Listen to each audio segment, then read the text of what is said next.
On today's show, I'm going to look at what the Jokic-Westbrook two-man game would look like if it's successful. I'm going to talk about who's most likely to have a career year this season, and then talk about Dario Saric and why I think he could have the best year of his career. This is Locked On Nuggets.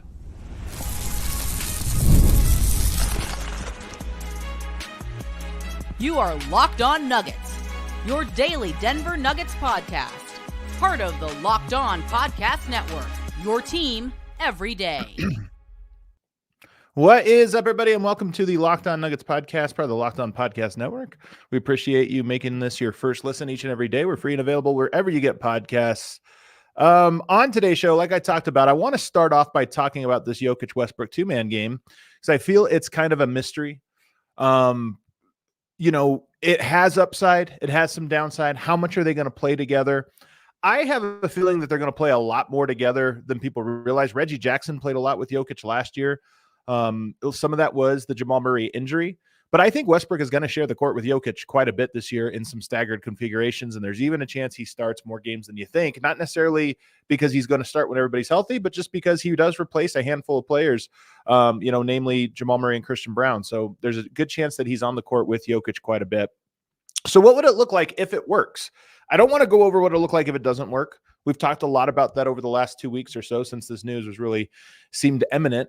But to talk about what it would look like if it works, number one, I think the biggest reason for optimism is he plays hard and he plays fast. And I think that Denver really in the Jokic era has not taken advantage of, number one, Jokic's ability to make quick reads, to play in transition. Jokic is a fantastic transition decision maker. He's a great offensive rebounder in transition. So if you push the envelope, if you play fast and play with pace, Jokic obviously can augment those things. You still have to get good shots. Westbrook hasn't always been a great decision maker in transition. And I think getting to Denver, one of the big questions is just going to be how much can he be a better decision maker in short order, just kind of buy in to the way Denver plays. But if they play fast in transition, I just think it's something that Denver has left points on the table. And by the way, points both directions. Points scoring and offense and putting pressure, especially when you play at home. But that also wears teams out. I talk about the Knicks game. I don't remember if it was last year or the year before, where the Knicks were on the second night of a back-to-back. They did the toughest back-to-back in sports. They went to Utah and then came to Denver, and they beat Denver in their home building. And one of the reasons for it was Denver walked the ball up every time. You could see how tired in the third quarter the Knicks players were, hands on knees, just exhausted. Denver let them off the hook every single time. One of the reasons George Karl had so much success in Denver was he knew how to take advantage of the altitude. He knew that when teams were coming in, especially on a second night of a back-to-back, you should never lose. You're going to run them and wear them out. And even if you're a little sloppy or a little off your game that night, you're going to have that advantage at your back. Denver, I think, has left points on the board, but Russell Westbrook is a good defensive rebounder, and he grabs and goes, and he just likes to play hard, likes to play fast. I think Yoke's going to find him for a lot of touchdown passes, including some highlight ones. But I also think he's going to grab the board, push, create mismatches in the half court, and then Yoke's so good at taking advantage. If you give Yoke a mismatch in the half court, it doesn't even have to be on him, it has to be on anybody. He is going to augment that, and I think that's the number one way when they share the court, Denver can have success. Number two, along similar lines, playing faster in the half court. And this is a thing that I'm less confident will happen because Westbrook hasn't always been the best in the half court, especially off ball, getting a lot of movement. So this is a real mystery. But if he comes in, the best use of his skill set is going to be get things moving. Jokic is a great quick decision maker. In fact, the more you speed up decision making, the more the advantage goes to Jokic. Meaning, if you gave everybody 5 seconds to read the court, Jokic's advantages would diminish because everyone would look around and say, oh, okay, this guy's rotating. This is happening over here. The more you speed up decision-making in the half court, the more you augment his advantage. If you only give a split second to make a decision, Jokic's made that decision already. Nobody else on the court has. So one of the things that Denver can do and build into their offense this year that I would think would help both him and just help the Nuggets as a whole would be to get the ball moving a little bit quicker, get the ball popping. When you get the player movement and the ball movement in the half court, he's very athletic. So now you give an athletic wide receiver to Jokic, who's a great decision maker, and you start moving things up. I think that would help out a lot. And I'm going to talk about one thing specifically about people movement in the half court that I think would work, especially for him. Number three, the inverted pick and roll, which Jamal Murray and Jokic have really popularized. A lot of teams run it now. Denver's been running it for about 6-7 years with Jamal Murray. He's probably the best guard screener in the NBA, or at least in that conversation. He's really good at it. More than anything, he's willing to do it over and over again. and he's big bodied. Murray is 6'5" with a good frame on him. So when he sets screens on Jokic, he makes contact and he creates an advantage. I know a lot of people have been talking about how's the Jokic Westbrook pick and roll going to work. You just go under on Westbrook. I think that's even a little overstated. It's harder to just go under guys, and Jokic's so good at, oh, you're down at the foul line. Well, I'm going to screen at the foul line. He's so big that now to go under it, you have to go solo. So I think there's some things, and we'll talk about them in a second, that's a little bit harder than people are making it sound. But nonetheless, teams aren't afraid of Westbrook's shot, so they are going to be able to, play a cat and mouse game to mitigate some of the pick and roll. But if you invert that, it's not true of Jokic. You don't want to go that deep under Jokic. He's going to get open threes from the top of the key, and more importantly, comfortable threes. And those screens, Westbrook, like Murray, is big. He's strong. He's physical. He hasn't been a big time on pick and roll screener in his career, but it's something that, again, if he's buying in, he's going to see, hey, there's points to be made, both for myself and for Jokic and for the team at large, if I can commit to this. And Jokic, of course, rewards. One of the reasons guys don't like to be the screener or play the dunker or do any of these less honorable jobs in the NBA is you do them and then you never get rewarded. It's like you're just doing the dirty work and then someone else gets a dunk. Everybody celebrates the dunk and you jog back on defense. Jokic rewards you. He finds guys. He manipulates those things. So my hope is that Westbrook will become a good inverted pick and roll player, and that's another weapon that you have. And by the way, if you play him with Murray, you're talking about two guys now that both have guard skills that are going to have guards on them setting that screen. That makes it even more difficult. It compounds, and it can put Denver in position to score. Number 4 for me is off-ball screening and slipping from Russ, and this kind of goes in line with the player movement in the half court. When we talk about, okay, let's just envision this real quick. Jokic gets the ball on the left block where he loves to post up, and he starts to post up. But Westbrook's spacing at the wing. Westbrook's guy says, well, he's not a shooter.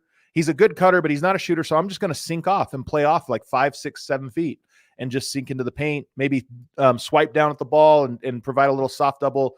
But more than anything, I'm taking away. You're not going to kick it out to Russ for 3. Well, one of the things Denver can do is, okay, you have Russ on the weak side wing and you have Michael Porter in the corner. Running that down screen at the right time. So right as Jokic's turning towards the basket, if I'm Russell Westbrook, I'm screening for Michael Porter's guy hard because your guy is no longer in position to guard Michael Porter, to help out or to stunt out. So now you get Michael Porter running off of that. And now that guy that was sinking down, trying to dig in out of the post, now he sees Michael Porter running, his man is screened, and there's a wide open kick out on the wing for a 40% 3-point shooter or better. So now you have to step up. And when you step up, that's when the slip happens. Aaron Gordon's very good at this. Michael Porter Jr. is actually very good at this, but despite the fact that he's a good shooter, off ball, he's very good at setting that screen and then for a shooter and then slipping to the basket. Westbrook can be phenomenal at this, again, if he chooses. Throughout his career, he has not been a guy that has been great off ball. In fact, one of my worries about him is he's a guy that has observed off ball, kind of just sat back and relaxed sometimes when he's not involved in the play. But again, you're on a roster now and a guy in Jokic who wants to pass more than he wants to shoot. So he's actually looking, and if you make the right reads, somebody gets open, he wants to find that guy. Your hope is that, one, Michael Malone will demand it of him, that Nikola Jokic and Jamal Murray will demand it of him, and also that he's going to be willing to do that because it's a way he can make a huge impact, not just for the team, but also for himself. So using him as an off-ball screener and really working out the timing with Jokic of, okay, when do you want me to set these types of screens? What am I looking for? If he could figure that out, he could be a real weapon because he's so athletic that if you are going to sag off him and then you have to jump out, he's going to be as good as anyone not named Aaron Gordon at finishing those plays, I believe. So that's an area he could be great. And then lots of offensive rebounds. I've talked about this a little bit over my various Nugget shows, but this is an area where Denver years ago, if you rewind the clock and go back to Denver 2018, 2019, they had one of the best offenses in the NBA early on, going as soon as they started playing through Jokic. And one of the reasons was Jokic just gobbled up so many offensive rebounds, and they spread you out so wide with the dribble handoff game, the pick and roll game, that you often were out of position for offensive rebounds. As the team has evolved and become more of a two-man game, that's gone away a little bit. It's come at the cost of, okay, good transition defense. They have more shooting or what have you. But I think this team is actually going to look a little bit more like those 2018, 2019 teams in terms of their style of play. And that means there's a lot of offensive rebound opportunities. If you get the ball popping a little bit more, defenses are running around. Maybe they think they're going to leak out, what have you, but you got Christian Brown, you got Russell Westbrook, you got Nikola Jokic. And one of the reasons Jokic grabbed so many offensive rebounds early on was you had guards that didn't finish very well at the rim. Westbrook is a guy that when you talk about, oh, they're just going to go under on pick and rolls, you can still put pressure on the paint and pressure on the rim in ways that did the rim protector have to jump out to at least contest a little 4-foot jumper or 4-foot runner from Russell Westbrook. And if he jumps out and Jokic is rolling, nobody's there to box Jokic out. He's too big. Even a center can't box Jokic out every single time.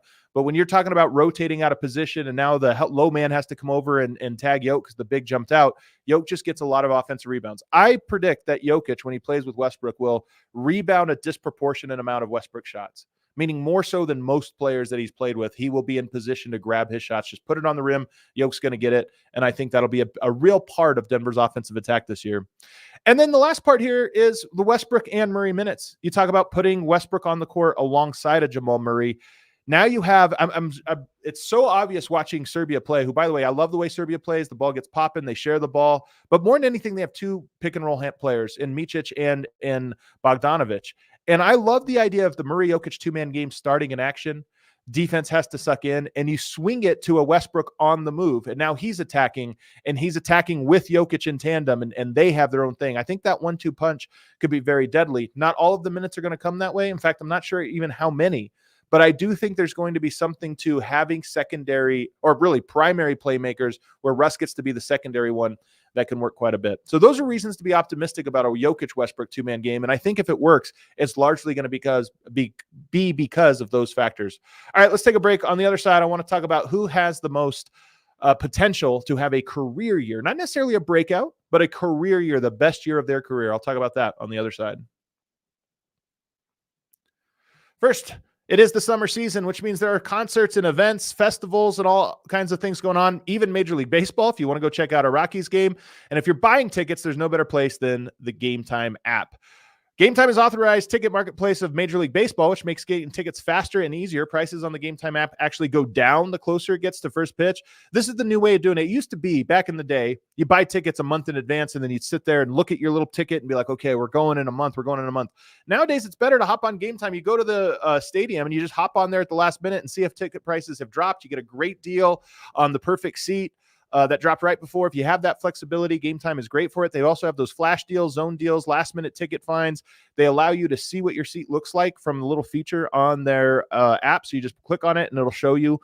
The other day we went to a Rockies game. We wanted shade. So you look at the seat and you're like, oh, there it is. That seat does have shade. You can totally see from our seat where the shade goes to, what seat the shade would go to.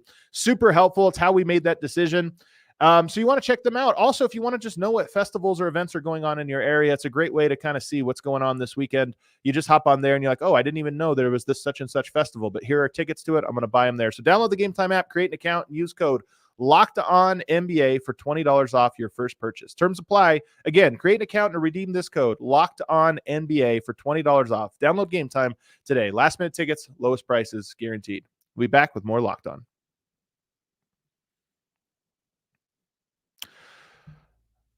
All right, back here on Locked On Nuggets segment 2. I am never able to see the chat while I'm doing a show solo here, so I apologize. I'll go back and read all of your guys' comments, see what you had to say. But as we move on, I want to talk about who is in line to have a career year. A career year just means the best year of their career.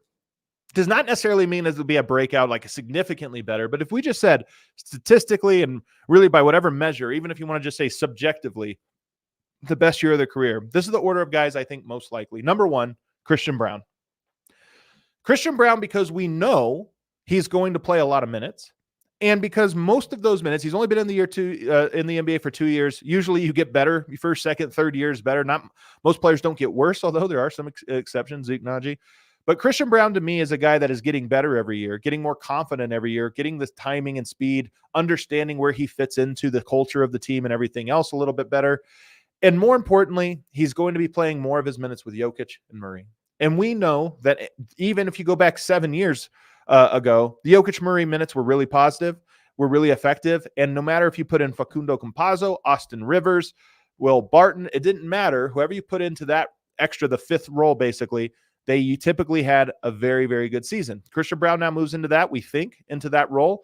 I think he is going to statistically have a best year of his career, but I also just think subjectively we're going to look at it and say that is by far his best year that he's ever had. I think he's going to benefit a lot from playing with Jokic. I think confidence is such an underrated thing. I have people all the time ask about like, well, Hunter Tyson, how could he be the first team all summer league last year and then this year not? Jalen Pickett, how could he do this and then this year not?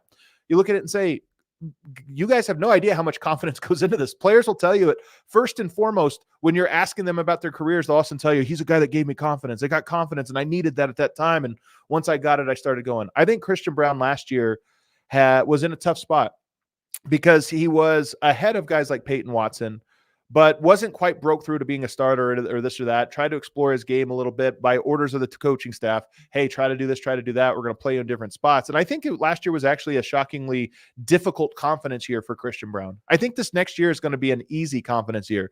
There is, of course, the Westbrook factor. Does Westbrook end up starting over him? I think that would be really tough for his confidence. Does Westbrook end up closing over him a lot? That could really hurt his confidence. So there are reasons that, that could go sideways. But I think more likely than not is that Christian Braun has a more confident year than ever, is just more talented than ever, knows where he fits more than ever, and then, of course, plays with Jokic and Murray more than ever. Number 2 is a tie for me between Julian Strawther and Peyton Watson. So I'm getting these guys out of the way first. These are the young players. Again, young players typically, but not always, have career years their first 5-6 years in the NBA. They just get better until they reach either a plateau or just kind of reach their zenith. I think that's what we're looking at here for Julian Strawther. It's hard to say career year because he's only played 1 year and he only played 500 minutes. So we could pencil him in for probably having a career year, meaning better than last season. That one's easy. How much better is I do think that his year this year will look more like Peyton's last year. Maybe, I think maybe even a little less, although a lot of people think even a little bit more. But just in that, there are moments where you feel like, oh, there it is. Here's the turn. Here's the leap.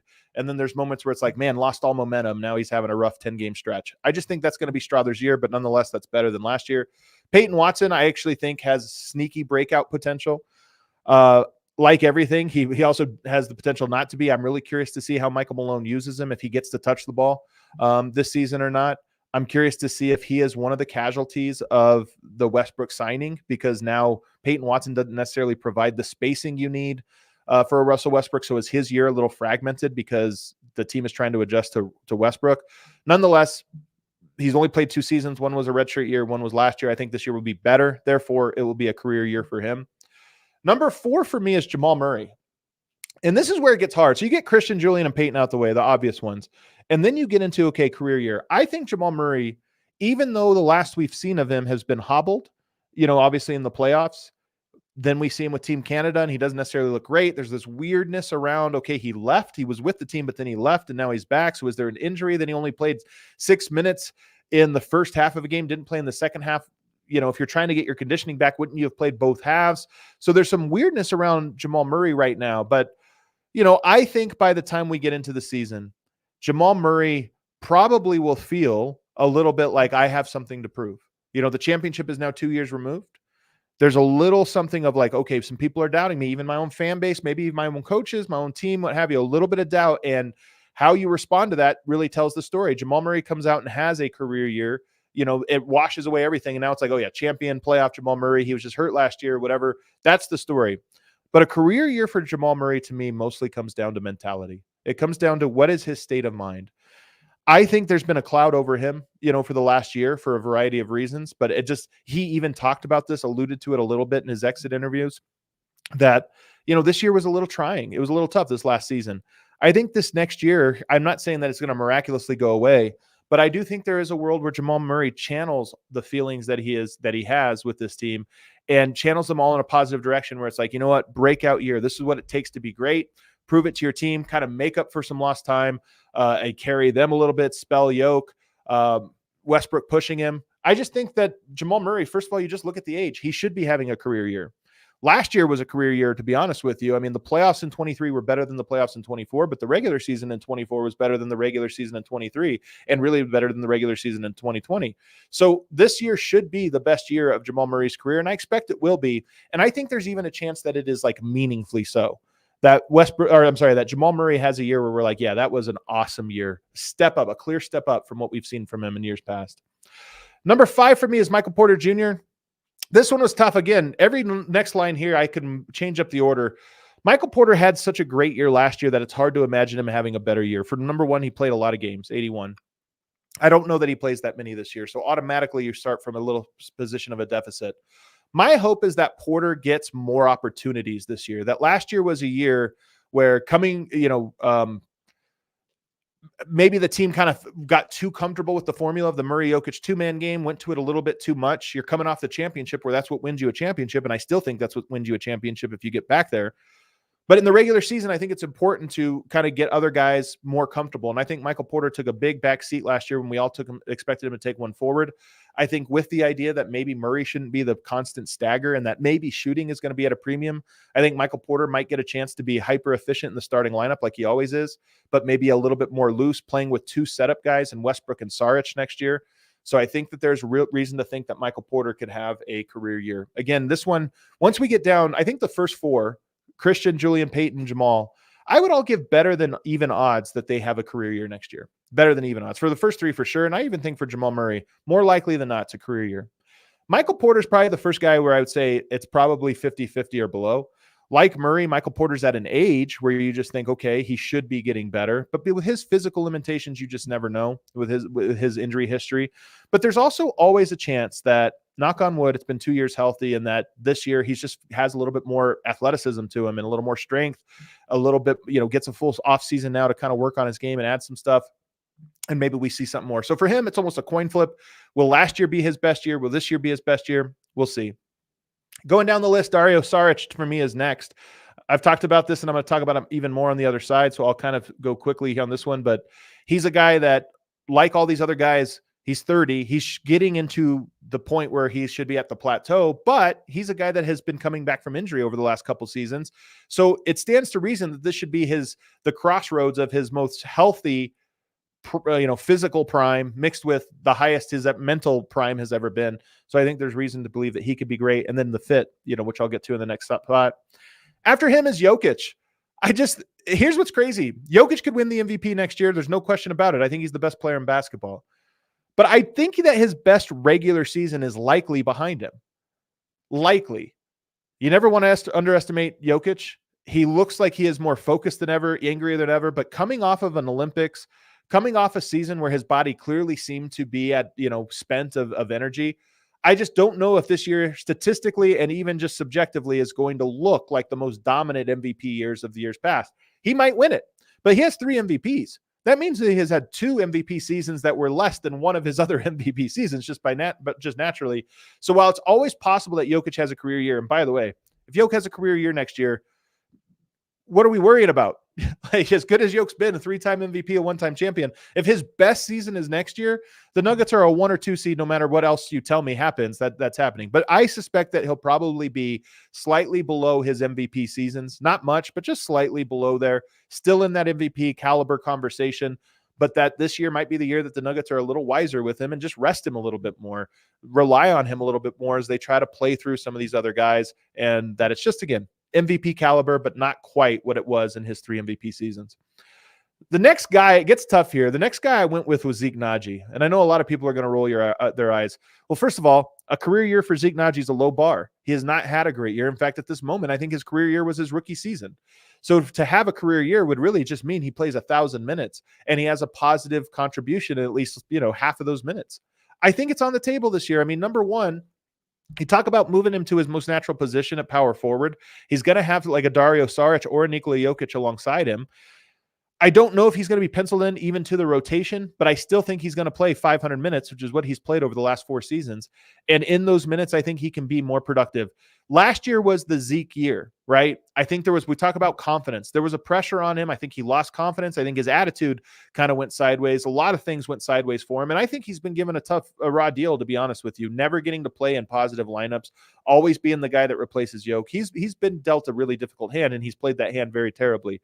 But I can see a world where Zeke, again, the bar is so low, where Zeke actually has some games and some stretches where you're like, you know what? That was a positive contribution. Knocked down a 3, grabbed 4 rebounds, switched on the perimeter and did some things.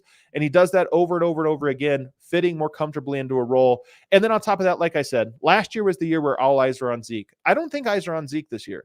I really don't. Like, I think people have written him off. And sometimes that's like, okay, what more can happen? I've gotten paid. I haven't lived up to the contract. What more can happen? He goes out there and plays 1,000 minutes, and they're actually somewhat decent. I think that's on the table. Next after that is Vlatko Čančar. I would have switched these two if Vlatko Čančar was healthy. He's not, and that's why I just don't know if I can say it'll be a career year. But like Zignagi, Čančar career year is a low bar. And if he is the guy penciled into that backup power forward spot, if he actually plays real minutes there, then it's going to be easy for him to achieve this. But because he's injured, I just don't want to make predictions on him until I see him actually run up and down the court without a limp, which probably will happen in the preseason here in a couple months. Lastly on this list, to round out the rotation, I have Aaron Gordon. I think he is the one guy that you look at and you say it's going to be hard to make the case that he has a career year. For one, he is on the older end of this. Again, not that much older, but he's on the older end of where you would expect. And because he relies so much on his athleticism, I think he peaked athletically about 5 years ago, around the dunk contest era. That's probably athletically where he peaked. Not that he really lost a lot, but that it just has been a slow, very, very slow decline. And I don't think that decline speeds up this year. I think he physically is more like what he looked like last year. But because he's played so much basketball over the last couple of years, I just think that it's hard to make a case that this is going to be his career best season. I think he's going to be very good, like Jokic, like Murray. I think they're all going to be like more or less what they were last year. But to say that, he's going to actually have his best year ever, I think that would be a little bit of a stretch. So let me know in the comments if you agree with that order or where you would mix it up. And if you're watching later, put down in the chat or put down in the comments below, because I am curious and I'll circle back just to see what people think. Outside the young guys who I think are obvious, who you think is most likely and least likely to have a career year. All right, let's take a break. On the other side, Dario Saric, a little bit more in detail.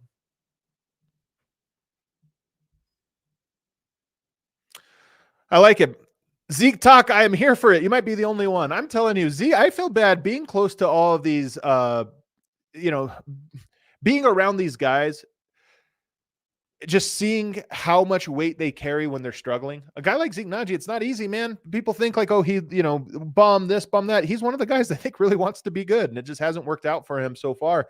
And like I said, confidence and your teammates, your coaches, your front office, your fans believing in you, players can feel that. And I don't think Zignagi really has that from anybody.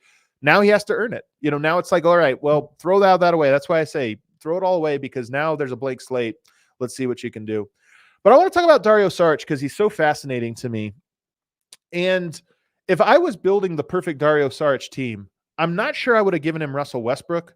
To me, that's a real curveball for a guy like Dario Saric.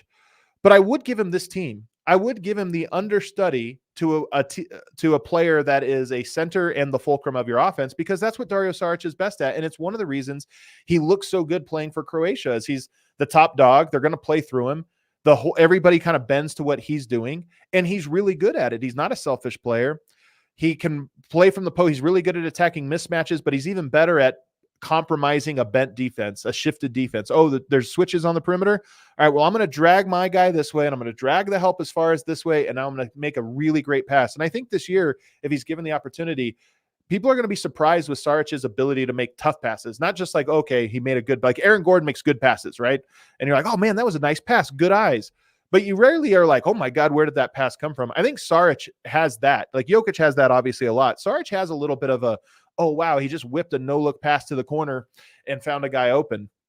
He's also segued post-injury into being a little bit more of a fulcrum. And I shouldn't say some of this is with Phoenix. Most of this is with Golden State. So it's not like he has a huge sample size. But if you look at his assists per game, career year last year by a lot. And it's a function of, okay, what am I now? After the injury, what am I now? And I think he is mostly a fulcrum passer. The way Jokic views himself, that although Jokic's also this great scorer, Saric is a good scorer. So I think that there is a real chance that, all right, his prime, his apex physical prime has been robbed of him because of the injuries. So this could actually be physically, I don't know if he's necessarily lost anything, although it is worth noting, he had one dunk last year. Played a lot of games, only had one dunk. He's 6'10". So athletically, he definitely is not going to be a guy that is just like jumping out the gym and dunking on guys. But nonetheless, I think this year you should expect him to move better than he did last year, move better than he did the two previous seasons when he obviously didn't play one of those and then was injured one of them. So I think that you should say, okay, he's going to move pretty well. He probably is over the mental and psychological part of the injury. Knock on wood, you would hope so, but I would be betting on it. And so now you get into a system where maybe he plays well. So number one, it all comes down to his chemistry with Westbrook, because as I just mentioned with Westbrook and Jokic, there are avenues to them playing well. I think things like moving off ball, screening and pick and rolls, inverted screens, those things are easy to get Westbrook to do for Jokic. That's the MVP. That's your buddy. That's the reason you came here. Those things are easy. Is he going to do it for Dario Saric? Because some of those same things apply to Dario Saric. You could really put a team in a bind. If they want to switch 1-5, invert that pick and roll, dare him to switch. Now get it to Westbrook. Now he's attacking a big man. That's where you can really create some advantage. But is he going to be willing to do that? Is Westbrook going to be willing to do that? I don't know. And then just how well does he build chemistry? I don't know. But there is an upside play because Saric is a smart player. He can mold his game to other guy. Okay, this is your skill set. You're quick. You can get into the paint. I'm going to stretch the big man out. I'm going to do different things. So there is an avenue there, but it takes two to tango. And I want to see if Westbrook and Saric can both figure out a way to tango. I think he's going to be a knockdown shooter on pick and pop. I mean, this is one of the things about playing with Westbrook. You're going to be able to set that screen so low, which means your man, who's going to have to just play drop coverage against Westbrook, because that's what people do against Westbrook. They dare him to pull up in the mid-range, is going to be dropped so low, and you're going to pop out to the three-point line. I just think he's going to have a lot of wide open three-point opportunities playing with that group, and so he can knock some of those down. And then I think here's the big one, and I'm so curious. Michael Malone has his toughest. One of Michael Malone's what I would critique him for the most is his ability to create coherent rotations. I don't always love his rotations and how he mixes it up, who he plays guys with. It kills me a little bit. So I don't have faith because I think this year, so much of it comes down to how is Malone going to play him. But I think there's a chance that Saric could play with Jokic. Jokic can play with anybody, and he's just another smart, high IQ player. So there's a reason to think that there could be synergy between the bench unit and the starter unit because you play the same way, but there also could be synergy in that he can play both with and without Jokic. So my hope is that Denver now has, unlike last few seasons where it felt like you have a starters team and a bench team, and those were totally different, and they kind of blend a little bit, but there's a point when it's like, all right, now we're in the bench minutes. My hope is this year doesn't feel that way. And it's all just kind of a blend, and there's more consistency. And yes, you're always going to have your closing lineup. You're always going to have your number one punch. But that the game, it more just feels like the team. Like you have your starters, and then you float into all these other looks that look more or less like the starters, just not as good. And then you close with your starters again. My hope is that Saric provides a lot of that for Denver that they've been missing over the last handful of years. And then I think it's easier. He makes things easier to create bench combos. Again, one of the reasons I think Zeke Nnaji has had such a hard go is he does not plug the holes that Denver's roster creates with the second unit. So he's got to play center, or he's got to play alongside DeAndre Jordan. And now what is his role? He was not a three-point shooter, so now what is he doing? I think Saric makes it easier for guys like Chanchar, Zeke Nnaji, and a handful of other guys because he's versatile offensively, he's smart offensively, and because he can guard big, but also pick and pop. And that just allows a guy like Zeke Nnaji to maybe play the dunker spot a little bit more, maybe to screen, dive to the basket, get offensive rebounds. It just allows him to play at a little bit more of his position. So Saric making it easier for the Nuggets to make coherent bench lineups, I think is going to be one of his biggest benefits. All right, that does it for today's show. Locked on Nuggets. Matt Moore is out of town. He told you that on Sunday. He's got his nice little vacation, but he and I will be back for a World's Finest following the Serbia-USA game that happens on Sunday. So Sunday night, we should have an episode for you. Thanks for hanging out with me today, guys. We'll see you next time.